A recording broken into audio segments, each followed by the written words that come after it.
পিছে মোৰ ভিডিঅ'টি আপলোড কৰাত অলপ পলম হ'ল। সেইদিনা আছিল পহিলা বহাগ।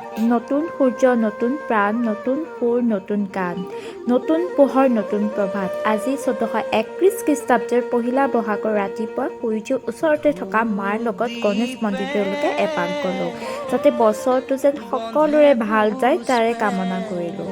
বিহু হ'ল চহা জীৱনৰ সৈতে সম্পৰ্ক থকা অসমৰ এটি উৎসৱ। তিনিটা বিহুৰ অন্যতম অসমীয়াৰ অতিকৈ চেনেহৰ ৰঙালী বিহুটিৰ কথা কৈ শেষ কৰিব নোৱাৰি।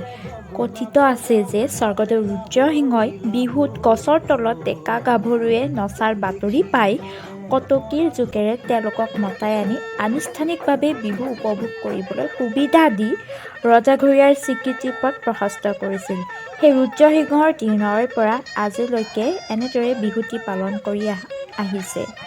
তো আমিও আমাৰ ওচৰতে হোৱা মুকলি বিহুখনলৈ এপাক গ'লোঁ আৰু এনেদৰে আমিও সেই বিহু উপভোগ কৰিলোঁ।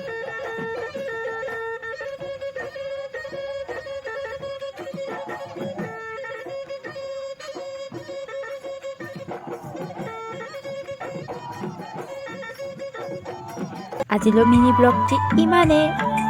বাই।